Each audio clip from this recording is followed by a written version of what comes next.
bathetha ngegama lam, bahleli ngegama lam, bayathetha, bayathetha, bathetha ngobomi bam, bahleka ngeentloni zam, bayathetha, bazintoni, bahambela phaa kude, bothetha kude kuse, bazintoni. Ndimhle, ndiyintombi enesidima, ndihambela phezulu. Ndimhle, ndiyintombi enesidima, ndihambela phezulu. Ndimhle, ndiyintombi enesidima, ndihambela phezulu.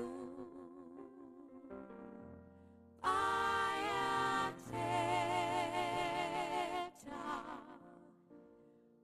akuncedo ukhala, abantu balo mhlaba bayathetha.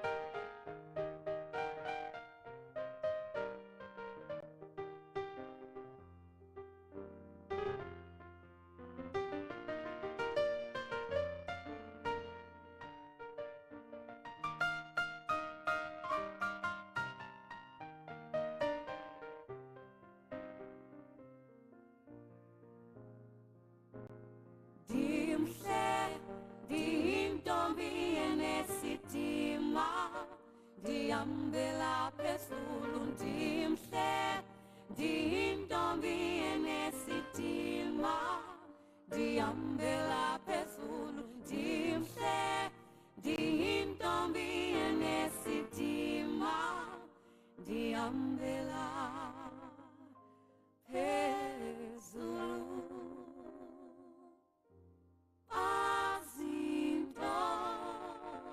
Bazintoni, bahambela phaa kude, bothetha kude kuse, bazintoni,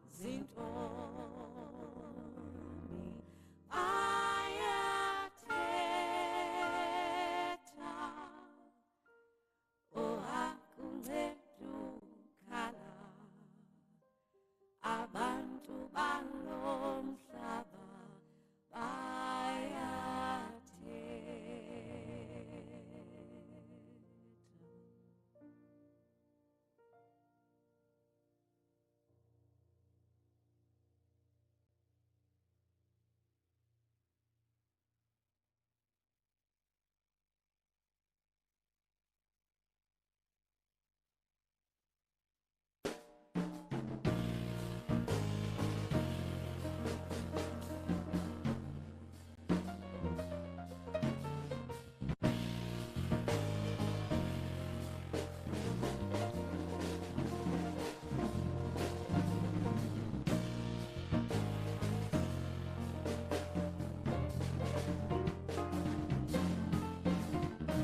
Welcome back.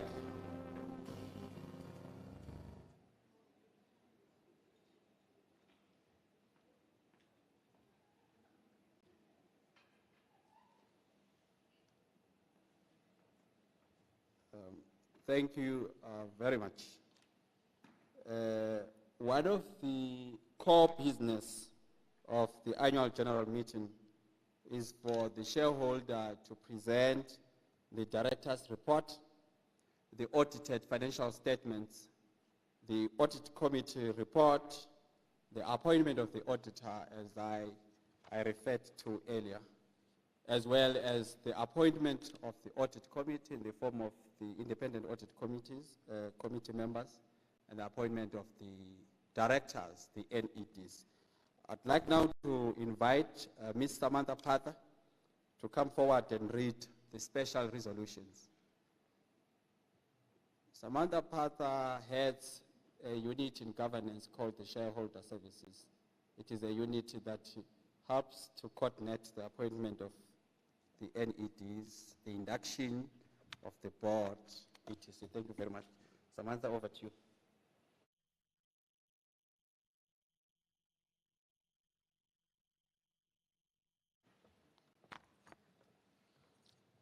Thank you, Program Director, the Speaker of Council, the Executive Mayor, Chief Whip of Council, Chair of Chairs, MMCs and other councillors present, chairpersons and non-executive directors of boards from all municipal entities, the Auditor General, Acting City Manager, Chief Operations Officer, city officials, and all online attendees, a very good afternoon to you all. We, the City of Johannesburg Metropolitan Municipality, as sole shareholder of the City of Johannesburg municipal entities, hereinafter referred to as companies, entitled to attend and vote at an annual general meeting of the companies, duly represented by the undersigned, who is the acting city manager, have at the 21st annual general meeting of the shareholder of the companies, held at Mandela Theatre 163 Civic Boulevard, Braamfontein, Johannesburg, on 15 February 2022, passed the ordinary and special resolutions as set out below. Ordinary resolutions, waiving of minimum notice of the meeting. Ordinary resolution number 1. Resolved that the minimum notice for the calling of the annual general meeting of 15 Feb 2022, as required by the Companies Act number 71 of 2008, and in terms of the memorandum of incorporation of the company, be and is hereby waived.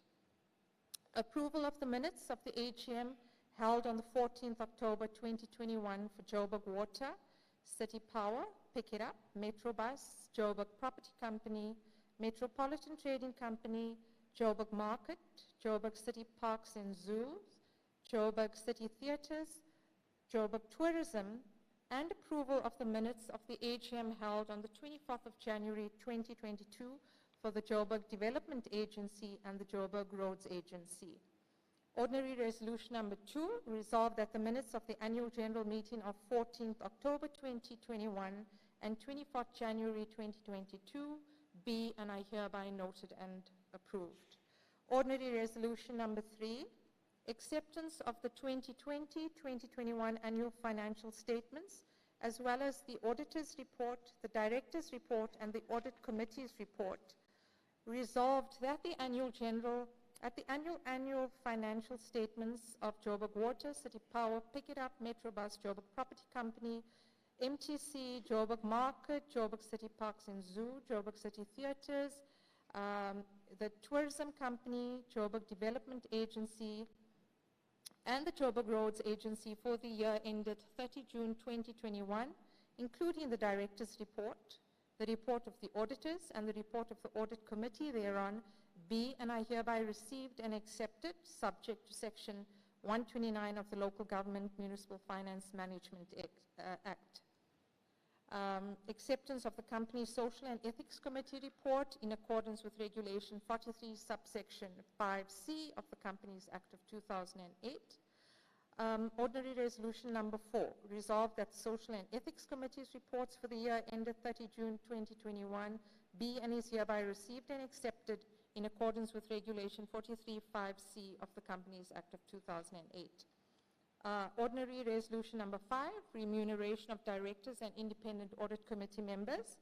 Resolved that the remuneration of the directors and the independent audit committee members of the companies for the year ended 30 June 2021, in accordance with the City of Johannesburg Metropolitan Municipalities policy on the remuneration of directors, be and is hereby noted and approved. Special Resolution number 1, resolved that the remuneration of non-executive directors and IAC members of the companies for the year ending 30 June 2021 be paid in accordance with the COJ Group policy on the shareholder governance of boards of directors of 2021, or any amendment to the remuneration of non-executive directors or IAC members by way of resolution of the shareholder. Special Resolution number 2, resolved that the remuneration of the executive directors of the companies for the years ending 30 June 2021 be paid subject to the upper limits of remuneration as determined by the City of Johannesburg Municipality in terms of Section 89 of the Local Government Municipal Finance Management Act. Reappointment of external auditors for the 2021-2022 financial year. Ordinary Resolution number 6, resolved that the Auditor General be and is hereby reappointed as the auditor of the company for the financial year ending 30 June 2022. Remuneration of external auditors for the 2021-2022 financial year.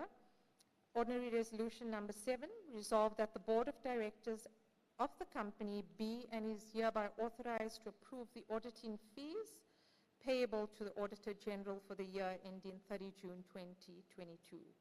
Lodging of the Memorandum of Incorporation. Ordinary Resolution 8, resolved that the Board of Directors of the companies be and is hereby authorized to lodge the Memorandum of Incorporation with the Companies and Intellectual Property Commission in compliance with Companies Act number 71 of 2008. Thank you very much.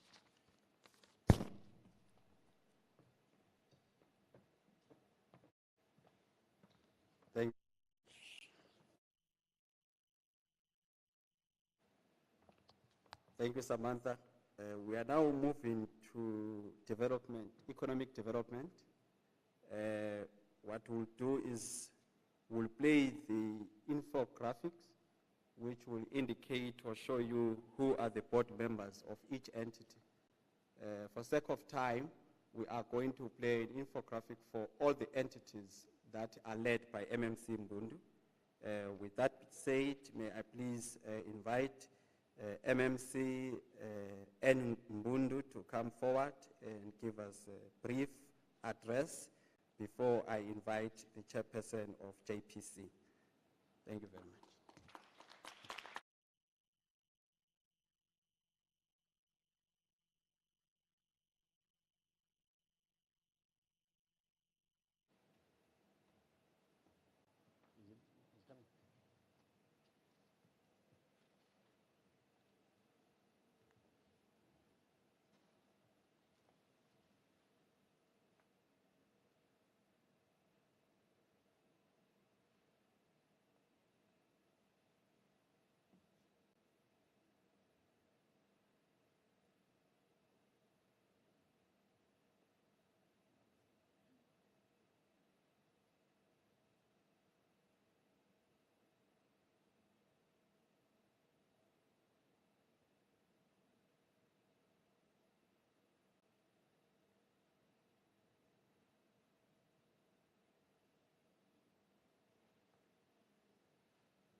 Gorani seems to be the favorite.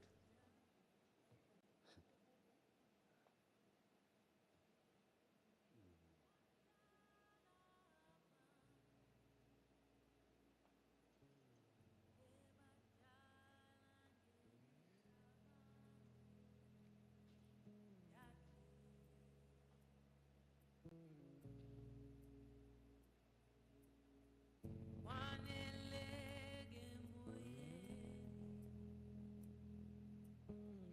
ebafani sana, wabanika ithemba lakudala.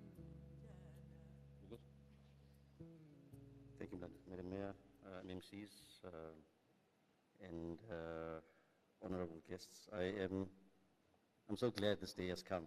You know, I'm like a child waiting for Christmas and waiting to open presents. I am truly proud of the brave men and women that have heeded the call to take on this very difficult responsibility of steering our municipal entities in the right direction, of rescuing them from almost getting into the dustbins of history. I'm truly grateful and I appreciate it.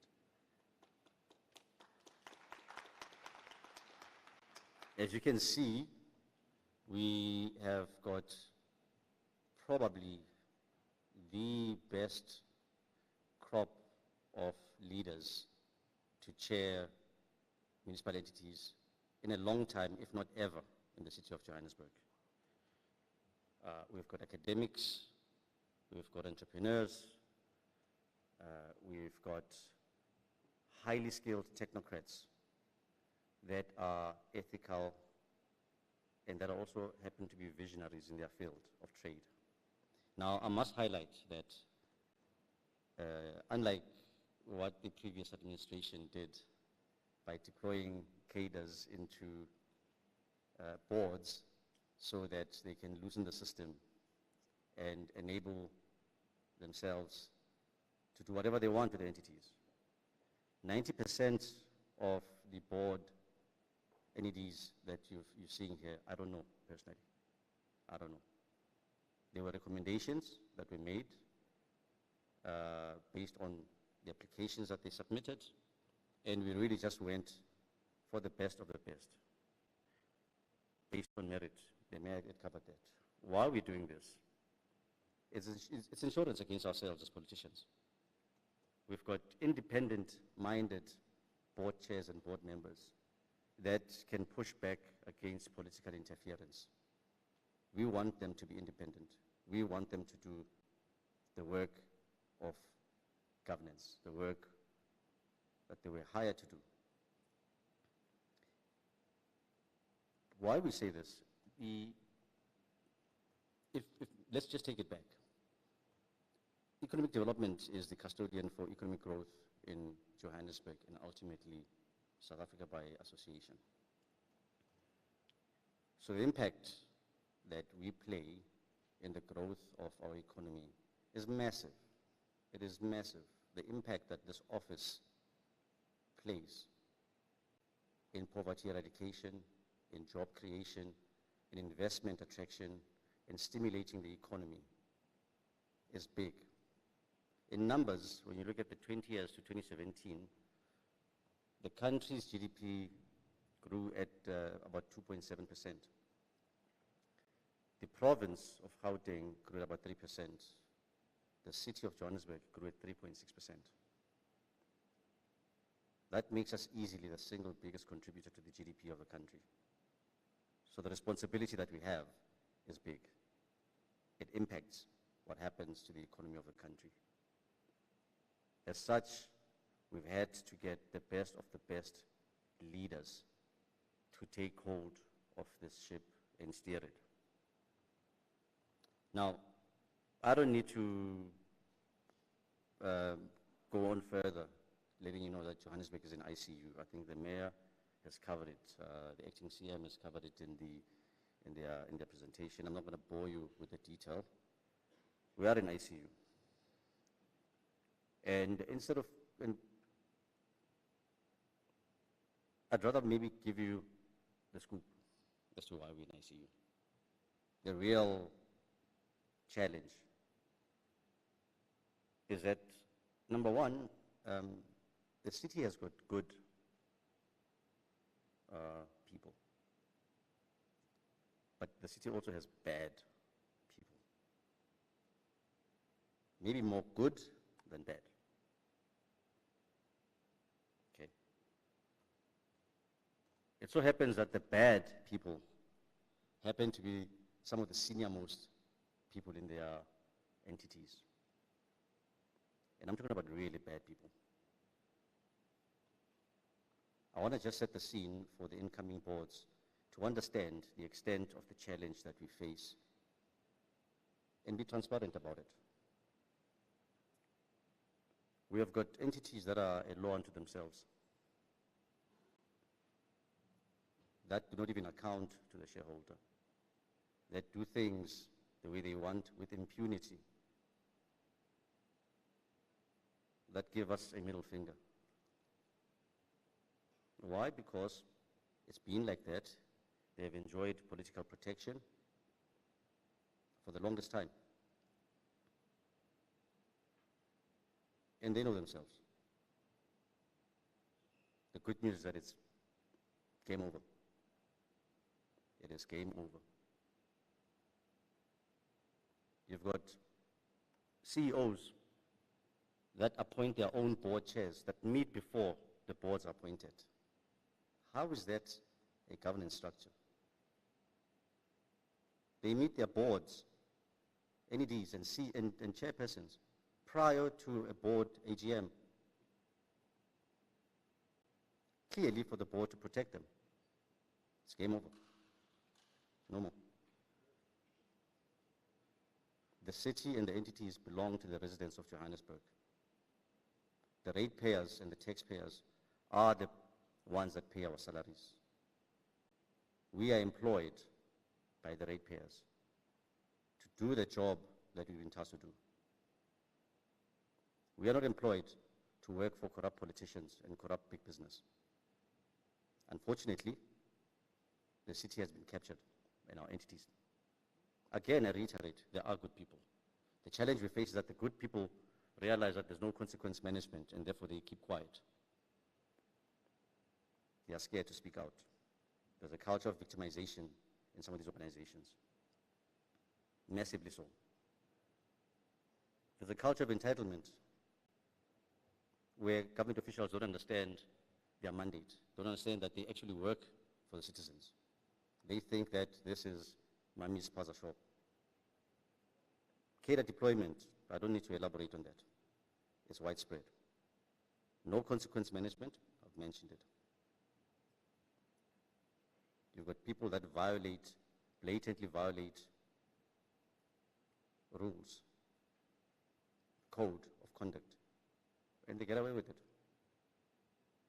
You've got political interference in administration, the biggest challenge, where politicians place their people so that they can influence them. And that comes from a culture of people who are in politics to enrich themselves, not us, not us. We're not hungry. We're not here because we need this job. We're here because we choose to do this job. I personally didn't come here broke looking to score tenders. I was fortunate in my career. So I can drive this thing with a very clear conscience. And I'm fortunate to have partners in the mayoral committee who are alike. So we're not here for that. We're here to fix this. Worst of all is that you've got criminal elements inside. You've got organized crime that operates in there. So what do we need to do? Number one, the ask to the board members, or the boards, in fact, as a whole, is act on corruption. Priority number one. There's evidence, overwhelming evidence, piles and piles of evidence that has not been acted on. Priority number one is to act on it and act brutally. Brutally, swiftly, efficiently. hold officials accountable from a performance perspective. Officials need to understand that they've got KPIs that need to be delivered on. We've got to hold them accountable, tightly so.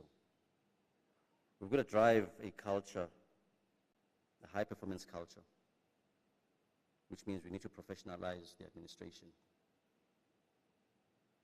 By this I mean we need to do skills audits as a matter of priority and get rid of the comrades that we place there to serve ulterior purposes. Let's put professional people in that space. More importantly, we need to drive a citizen-centric culture. We've got to be accessible to the citizens. We've got to prioritize them. The programs and the strategies have got to focus on the citizen as the primary shareholder. Citizens have lost confidence in government. We are all painted with the same brush. They don't even believe that we will have the capability to transform this. When you look at comments that come back from social media, there's a huge element of despondency and doubt that we can do it because citizens have lost confidence. They've lost it. It is our responsibility to restore that confidence by acting swiftly, transparently, and immediately.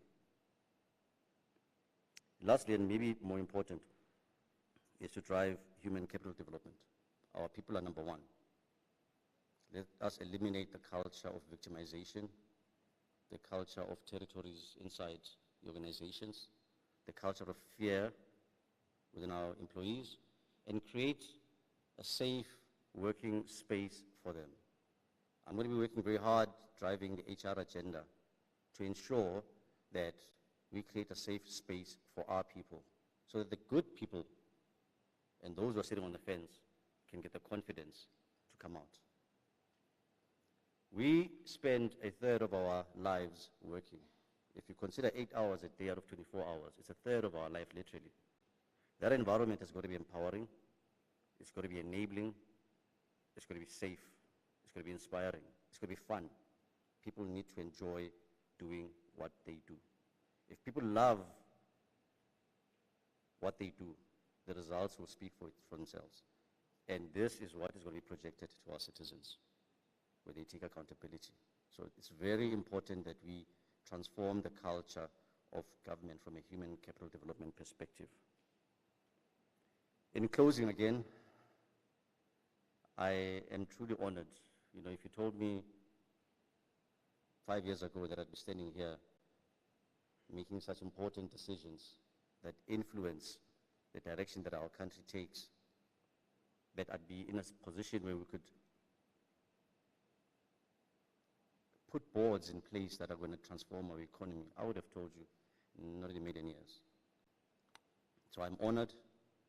I take this responsibility seriously. I take it with pride. And I promise to deliver. I promise to work very closely with our boards and support them and play a supporting role instead of an interfering role. I want to promote them to succeed. We've got to be able to show South Africa that it can be done. 2024 is around the corner. Thank you.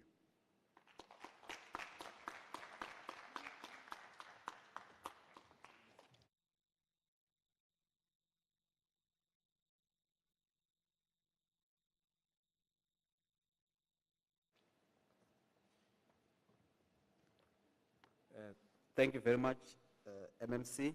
May I please invite the chairperson for JPC to come forward, please? And we have about 10 minutes. The COSEC will have to take 5 minutes to read the resolutions. Thank you.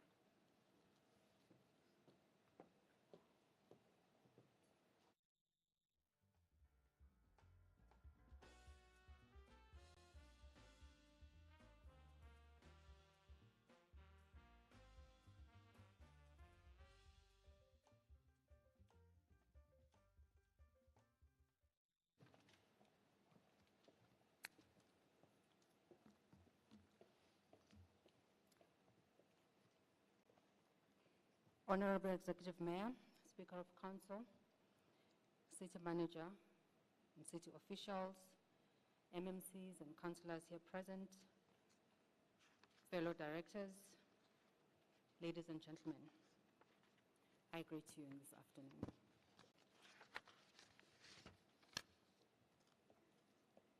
Is it not up?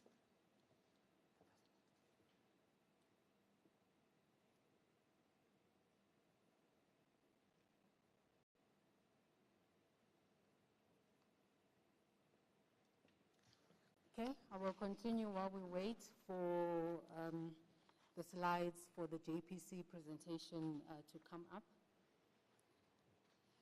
JPC is an agent responsible for maximizing the social, economic, and financial value on the City of Johannesburg's property portfolio. Its mandate is to manage and develop City of Joburg property portfolio whilst enhancing the economic and social opportunities for the city. The core functions of JPC are property development, property management, outdoor advertising, facilities management, as well as client business operations. JPC manages about 28,000, just over 28,000 properties with an estimated value of 9.2 billion, and that's the historic value. And it employs about 1,635 employees. The city's assets are spent out throughout the various regions. Region A, looking at 1,702 properties with a value of about 765 million. In Region B, about 3,900 properties. Region C, 2,349 properties. And as I've indicated, overall with a number in excess of 28,000. And we see the highest number of council properties in Region D and the least number of properties in Region A. Now we've got the highest number in a certain region and the least number in another region, but you will find that in terms of financial value, those numbers are skewed. The mandate of JPC is recognizing the social, economic, and financial benefits for the City of Joburg. And this is always a delicate balance because the social against the economic and financial benefits again becomes a bit of a challenge to balance. Enabling socio-economic and spatial transformation through property, creating high-yielding property assets that are able to give a sustainable income stream for the City of Joburg, enhancing an aesthetically pleasing environment in the city's highways through outdoor advertising while enhancing revenue. I'm sure that a number of us drive through our highways every single day, and I don't know to what extent we find that to be pleasing. There is a lot of outdoor advertising signs cluttered throughout the city, and we need to improve that. Maximizing the efficiency of the COJ property portfolio through transactions such as sale, leases, and acquisitions. Extracting value from the city's assets to generate income while we deliver effective and responsive facilities management services and contributing towards energy efficient and environmentally friendly solutions. If we look at the performance highlights of JPC in the 2020-21 financial year, JPC, as we have seen when the AG was reporting, received an unqualified audit opinion, realized a rand value investment spend of over 302 million as a result of construction projects within the boundaries of the city, acquired properties to the value of 83,000 for housing department and JMPD for housing developments and vehicle impound storage through the city's capital budget. transferred about 572 properties to advance the city's service delivery, housing provision, and economic development objectives. I am at slide number 7.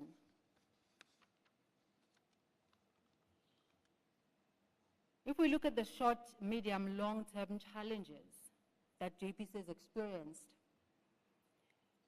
there have been insolvency and going concern challenges as a result of declining revenue generation and collections from portfolio. Now,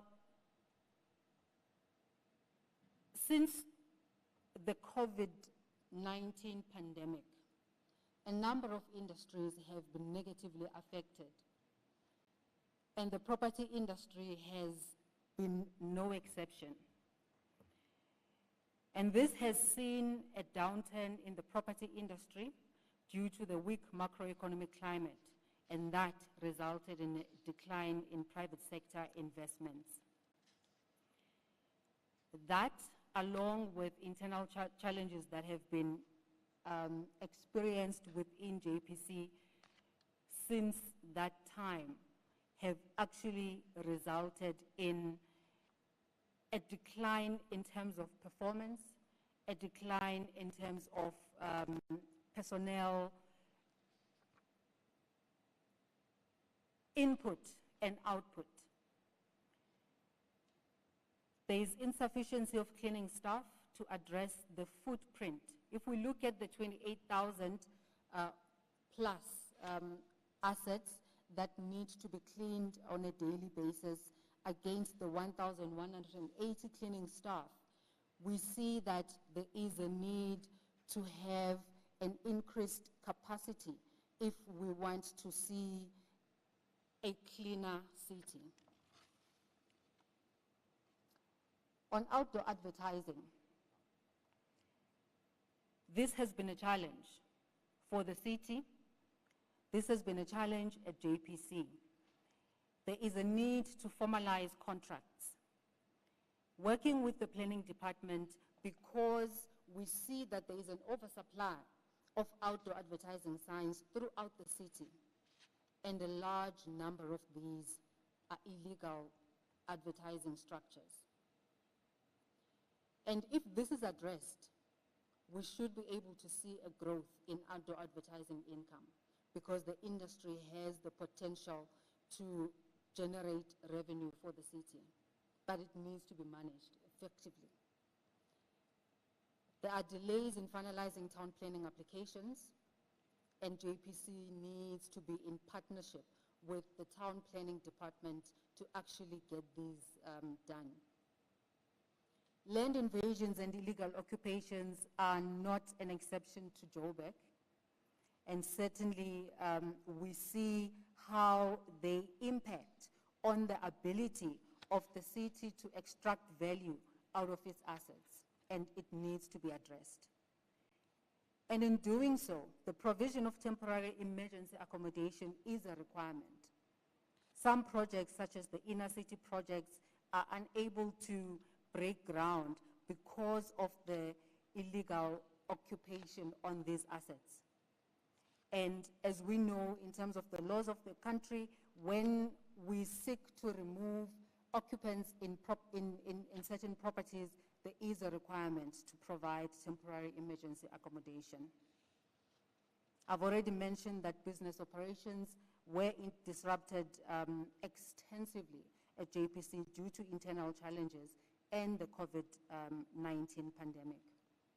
And that is something that still needs to be resolved. MMC and Executive Mayor, I am certain that you have seen a number of reports coming from JPC highlighting the non-compliance in terms of buildings for OHASA. Now, this is a huge challenge for JPC. It's a huge challenge for the city.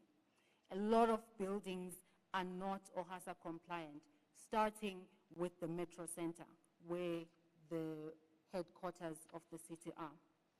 If this is not addressed, it will continue to become a serious challenge, and it has very serious ramifications for everyone.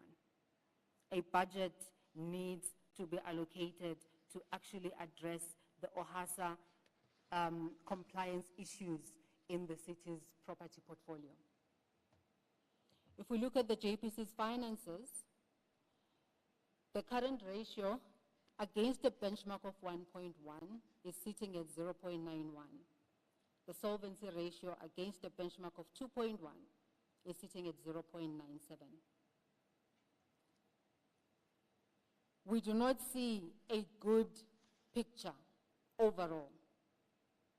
It is a struggle, but a struggle that cannot be resolved without the support of the shareholder.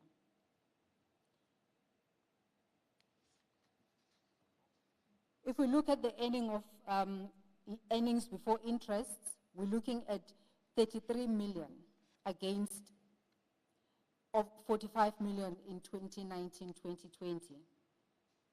Net surplus deficit, benchmark of a break-even benchmark, but we are actually looking at, our numbers are not looking good.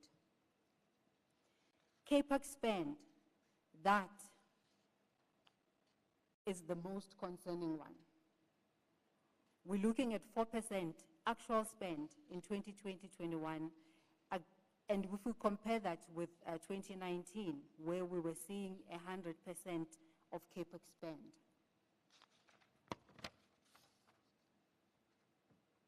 If we're looking at revenue against expenditure, we actually see that the total expenditure is sitting at 856 million, but the total revenue is at 860 million when we combine the revenue from exchange transactions and non-exchange transactions.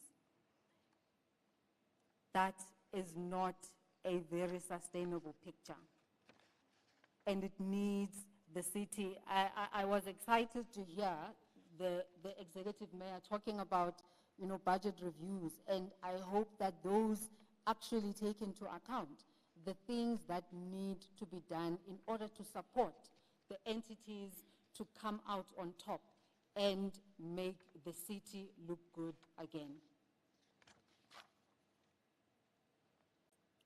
When we look at the assets against liabilities, looking at current assets and non-current assets, we're sitting at a total of 795 million.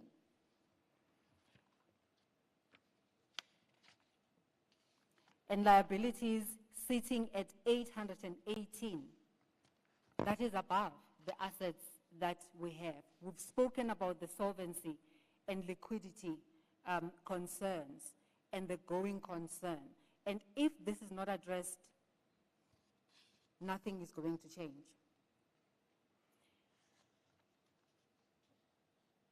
If we look at the strategic alignment at slide 13, we have seen the Mayoral priorities, and a number of the JPC programs are aligned to the Mayoral priorities. Job creation needs to happen. SMME support is an important imperative if we are to turn the economy of our country around, starting with Joburg. An inclusive city, and I've already highlighted the refurbishment of COJ facilities and maintenance of these facilities. A well-run city and good governance is one of those. Reducing revenue shortfall and increasing proactive maintenance of our buildings.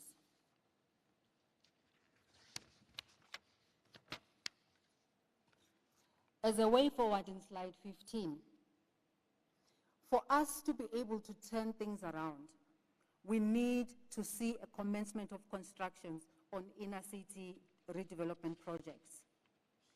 Identifying buildings which contribute to the urban decay throughout the city and actually taking measures to address these. We need to form strategic partnerships and sponsorships in respect of turning around the outdoor advertising space and extracting the revenue that can be derived from that. We need to enhance revenue generation and not leaving informal trading and outdoor advertising as we do so. Stimulating the economic growth throughout the city by implementing mega projects such as the Southern Farms Development and Soweto Gateway. Now, these projects have a potential of an estimated investment of over 6 billion, just these two projects. But we need to get to a point where these projects are actually implemented. Stimulating township economies, unlocking investment attraction. Now, I've already highlighted that the properties industry has been in decline. But when we actually implement these projects, we can turn it around. Creating jobs and supporting SMMEs. Implementing the land strategy so that we are able to derive value from the city's assets. I'm not going to go into these projects. I've already just highlighted that the estimated value from these is in excess of 6 billion. Imagine what that can do for Joburg, for the economy, for its residents. As I close, as leaders, we are seized with the responsibility to do the right things. We need to act. What we do is as important as how we do it. Thank you.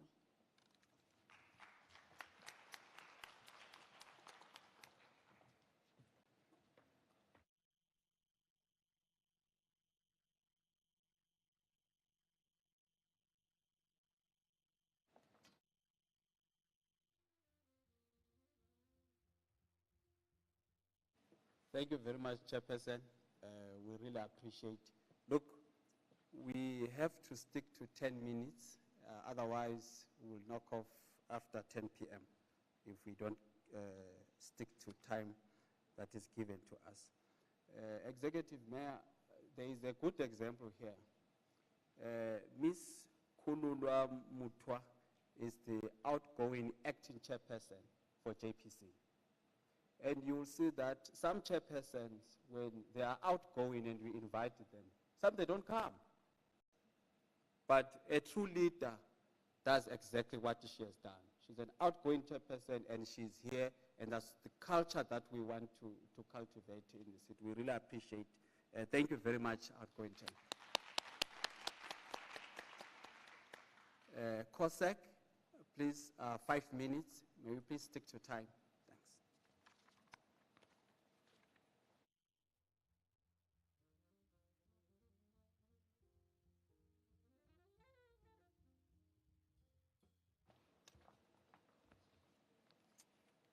Good day.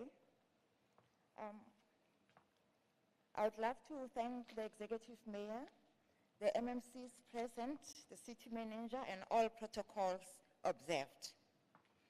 I'm here to read the resolutions of JPC in terms of the retirement of NEDs and appointment as well. And then I will later go into the retirement of independent audit committee members and their retirement. Thank you. Resolve that the following directors be and are hereby retired as non-executive directors of the company. Namely, Ms. Mutwa, Mr. Lezapa, Ms. Mobai, Ms.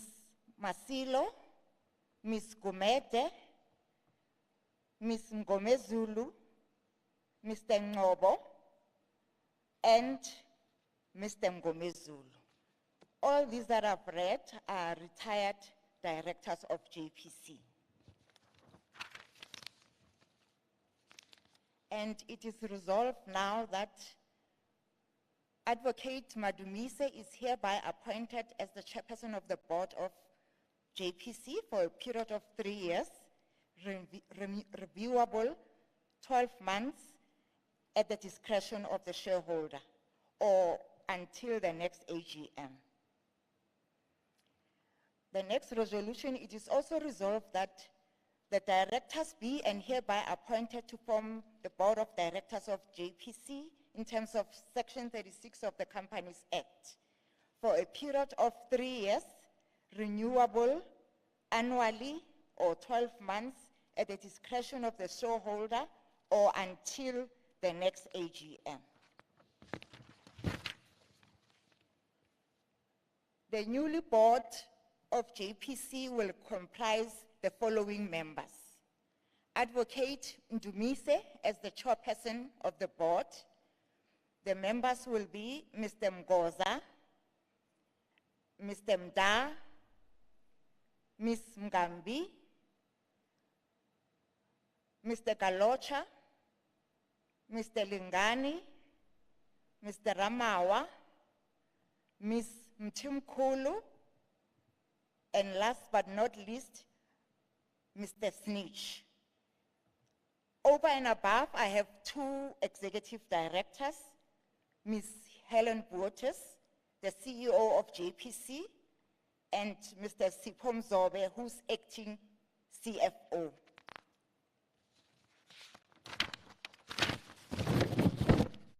I will now continue to go to the independent audit committee members who are being retired today. They are namely Mr. Makape, Mr. Kekana, and Ms. Makaya. These are the outgoing independent audit committee members. And then in terms of Section 66 of the Companies Act, the appointment of the independent audit committee members, it is resolved that the following members be appointed, which is Mr. Ndaza, Ms. Badiako, and Mr. Leon Langalubalele. The last resolution is for the comprising of the Audit and Risk Committee, which will comprise of non-executive directors as well as the independent audit committee members. As a company secretary, I will ensure that it is recorded in the board minutes that this committee is comprised with these members. I thank you.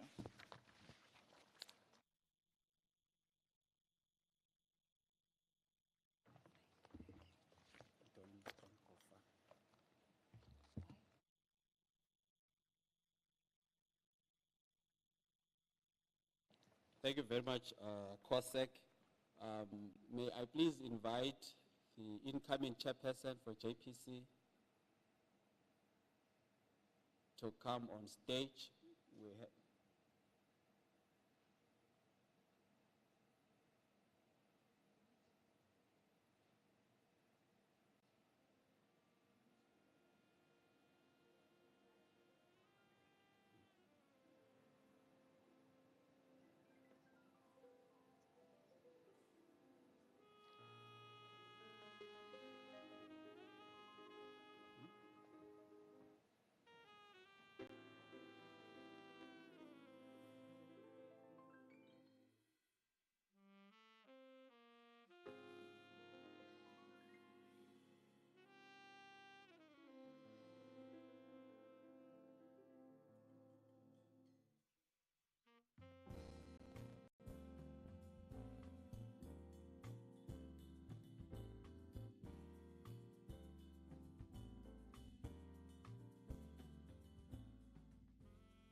Apologies for that. The mayor has just stepped out to attend a C40 meeting, and then there's a request that perhaps we can have the photo shoot there after lunch.